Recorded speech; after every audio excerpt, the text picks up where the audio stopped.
The story always begins the same way, with a version you think you already know. Here's the shocking question no one ever dared to ask out loud. What if the most important man in Meghan Markle's life was never the one standing beside her in public? Not a prince, not a husband, not even a lover, at least not in the way the tabloids understand it. But before we continue, please subscribe and turn on the notification bell for updates. What if the person who truly understood Meghan Markle was the man who never spoke, until now? For years, Markus Anderson existed on the edges of photographs. Half in the frame, half erased, always present, yet never explained. He wasn't the headline. He wasn't the scandal. He wasn't the one waving to cameras or delivering carefully scripted lines. He was something far more dangerous to a controlled narrative. He was quiet, and silence, when broken, is louder than any scream. According to those who claim to know what Markus has finally revealed, the Meghan the public consumed was not the Meghan he knew. Not even close. While the world saw confidence, confrontation, and control, Markus allegedly saw something else entirely. Someone private, guarded, intimate only on her own terms. A woman who chose silence strategically, not because she lacked a voice, but because she understood the power of withholding it. Let that sink in. The same woman portrayed as perpetually misunderstood, perpetually silenced, may have been the one doing the silencing behind closed doors. And here's where the story gets uncomfortable. Markus did not describe Meghan as reckless, or impulsive, or emotionally exposed. He described her as precise, selective, almost surgical with intimacy. According to what's now being whispered, closeness was not freely given. It was earned, and sometimes it was revoked without warning. Ask yourself this. How many relationships in Meghan's life seemed to end abruptly? How many friendships dissolved without explanation? How many people vanished from her orbit just as quickly as they appeared? Coincidence or pattern? Markus, unlike everyone else, never rushed to explain her, never defended her publicly, never contradicted her either. He stayed where he always was, close enough to know, quiet enough to be trusted. And that trust, if these revelations are true, came at a cost. Because when someone controls their private world as tightly as Meghan allegedly did, the people inside it are never sure where they stand. Are they chosen? Or are they temporary? Are they confidants? Or are they placeholders? This story matters now because timing is never accidental. People don't speak after years of silence unless something has shifted. Pressure builds, loyalty erodes, or a truth becomes too heavy to carry alone. And Markus, the man who never needed attention, may have finally decided that silence protects no one, especially not him. Because the moment he described Meghan as a private, intimate girl, everything changed. The phrase alone unsettled people who thought they understood her. It contradicted the image. It reframed the past. And it raised a chilling question no one was prepared to answer. If Meghan controlled intimacy so carefully, then who was really in control all along? And just when you think that question is unsettling, what Markus reveals next forces an even darker one. Because being close to someone like that doesn't just change you, it traps you. What if the most powerful person in the room is the one who never speaks? That's the uncomfortable thought that hangs in the air the moment you start looking closely at Markus Anderson. Because once you notice him, you can't unsee him. He's there at the right dinners, the right parties, the right turning points. Not front and center, not posing, not posturing. Just there. Always there. Here's the part that should make you pause. Markus didn't rise with Meghan. He was already positioned. While others came and went, he stayed. While friendships flared and fizzled, his presence remained steady, almost immune to the chaos that followed her everywhere else. That alone is strange. Think about it. Public figures shed people constantly. Assistants rotate. Friends drift. Allies fall out. Yet Markus never seemed to be pushed out, replaced, or publicly discarded. He didn't speak on her behalf. He didn't sell stories. He didn't rush to defend her when headlines exploded.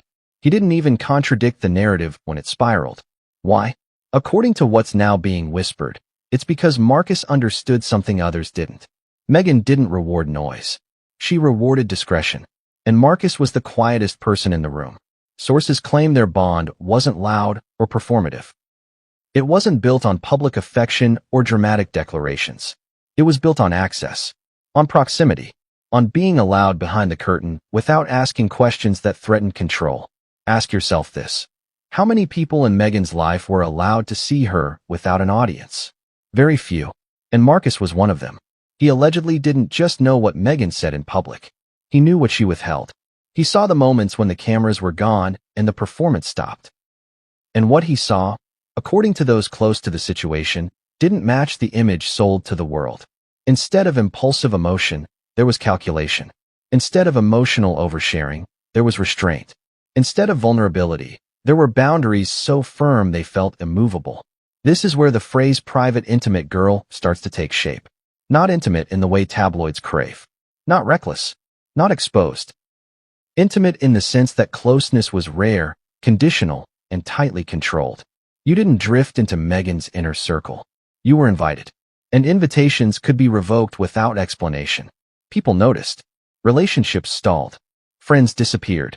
And those who asked questions didn't last long. Markus, however, never pushed. Never demanded. Never overstepped. He stayed exactly where he was allowed to be. Which raises another unsettling question. Was his silence loyalty? Or survival? Because when intimacy becomes a privilege instead of a bond, everyone inside that space is walking on invisible lines. One wrong step, one wrong question, and access vanishes. And Markus saw that happen. Over and over again. But here's the twist that changes everything. He wasn't just watching others get cut off. He was learning how power really worked in Meghan's world. And what he learned would eventually force him to make a choice he never expected to face. Because staying silent is easy until the truth starts implicating you. And that's where this story takes a sharp turn. What if the version of Meghan Markle the world fell in love with was the least accurate one of all? That's the question that starts to nag once Markus's alleged perspective comes into focus. Because according to what he revealed, the Meghan he knew didn't thrive on exposure. She didn't crave emotional chaos. And she certainly didn't operate from impulse. In fact, the very traits that critics and supporters argue about may have been the most carefully constructed parts of her public identity. Here's the contradiction that stops people cold. Publicly, Meghan was framed as emotionally open, raw, willing to share pain, trauma, and personal struggle on a global stage. But privately, Markus claims emotional access was rare, controlled, almost rationed. You didn't stumble into her inner world through empathy alone. You earned proximity through compliance, trust, and an unspoken understanding of boundaries you were never allowed to question. Let that sit with you for a moment. How does someone appear so emotionally exposed to millions, while remaining deeply closed off to the people physically closest to them? According to those familiar with Markus's account, Meghan understood something most people don't. Vulnerability can be performed without ever being surrendered. Tears can be shown without access being granted. Stories can be shared without revealing the core. And Markus watched this play out repeatedly.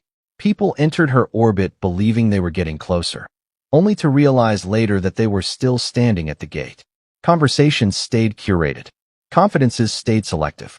Even moments that felt intimate, Markus suggested, were often structured, not spontaneous. This wasn't coldness. It was control. And for some, that control was intoxicating. Being chosen felt special. Being allowed in, even partially, felt like validation. But for others, it was destabilizing. They sensed something was off. That emotional reciprocity never quite arrived. That closeness always seemed conditional. Ask yourself this. Have you ever felt close to someone who never fully let you in? Now imagine that dynamic multiplied by fame, power, and influence. Markus allegedly saw the cost of that imbalance. He saw people question themselves, doubt their worth, wonder what they'd done wrong when access suddenly cooled or disappeared entirely. And through it all, Meghan remained composed, unrattled, unexplained. This is where the phrase private intimate girl becomes less romantic and more revealing. Intimacy, in this context, wasn't warmth. It was currency. And like any currency, it was tightly regulated. But here's the part no one expected. Markus didn't just observe this pattern. At some point, he realized he was part of it. Because being trusted by someone who controls intimacy so precisely doesn't make you powerful. It makes you complicit. And once Markus understood that, the silence he'd maintained for years became much harder to justify. Because what happens when the person guarding the truth realizes the truth might be guarding something darker. And that's exactly where this story turns next. What happens when silence stops being neutral and starts becoming dangerous? That's the question Markus Anderson allegedly had to confront once he understood his position wasn't accidental. Because at some point, being the quiet one in the room stops looking like loyalty and starts looking like endorsement. Here's the unsettling truth Markus is said to have realized. When intimacy is controlled, everyone around it becomes manageable. People don't just want closeness. They want reassurance. They want consistency. And when those things are rationed, people bend themselves into whatever shape keeps them inside the circle. Short sentences now. Because this part matters. People complied. People stayed quiet. People ignored red flags. Not because they were weak, but because they didn't want to lose access. According to what Markus allegedly revealed, this was the real cost of being close to Meghan. Emotional ambiguity. Relationships that felt meaningful but never secure. Affection that appeared, disappeared, then returned without explanation. And the worst part? The silence around it made people blame themselves. Was it something I said? Something I did? Something I failed to understand? Markus saw this pattern repeat, over and over. And while others spiraled trying to regain footing, Meghan stayed steady, centered, unaffected, not cruel, not chaotic, just immovable. That's when the word control starts to shift from neutral to chilling. Because control doesn't always look like aggression. Sometimes it looks like calm. Sometimes it looks like composure. Sometimes it looks like never raising your voice while everyone else is quietly unraveling. Ask yourself this: which is more powerful? Someone who explodes or someone who never has to? Markus allegedly began to see how his silence protected more than privacy. It protected a structure, one where questions weren't forbidden, but asking them came with consequences. Where loyalty wasn't demanded, but deviation was remembered. And suddenly, his role felt heavier. He wasn't just a witness. He was a stabilizer. Someone whose presence reassured others that everything was normal, that nothing was wrong, that if Markus was still there, then things must be fine. But what if they weren't? That realization, sources claim, created a fracture.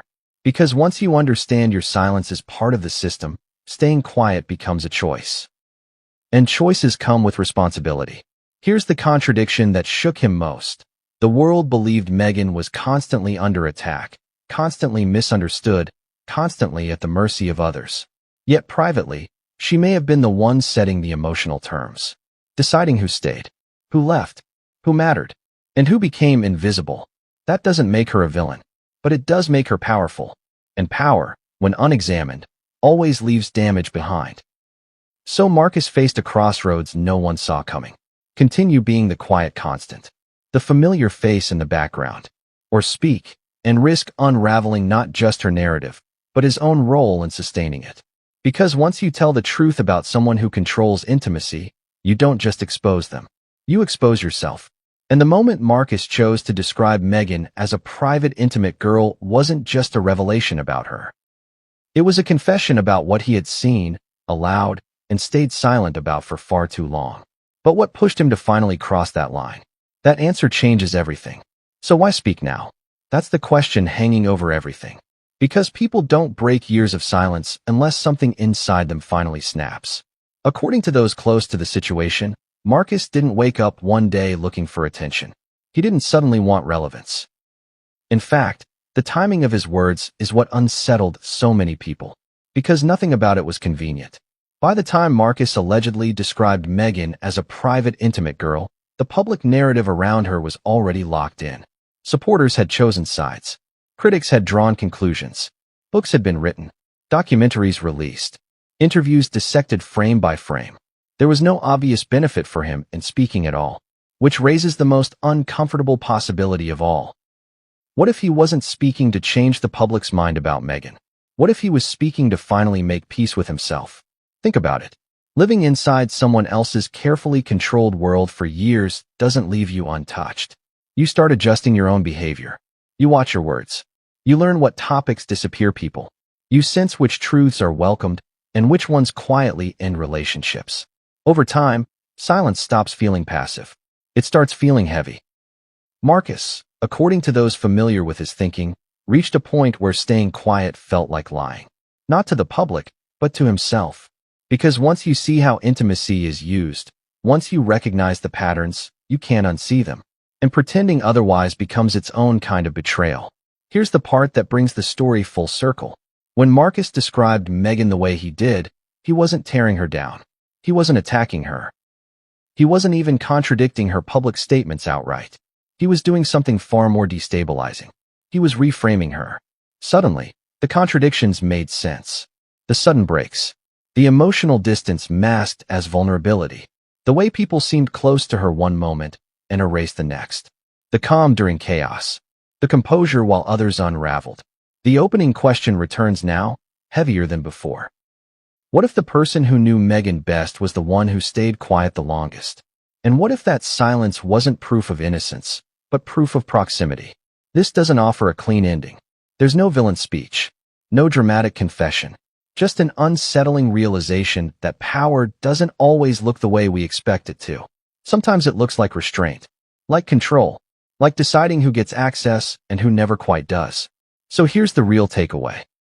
When someone is described as private and intimate, that doesn't automatically mean gentle or vulnerable. Sometimes it means guarded, strategic, and deeply aware of the influence they hold over others' emotions. And Markus? He may never say everything he knows. He may never fully step into the spotlight. But the fact that he spoke at all suggests something shifted behind the scenes. Something cracked. And if this is what he was willing to say out loud, you have to ask yourself one final question. What is he still choosing not to say?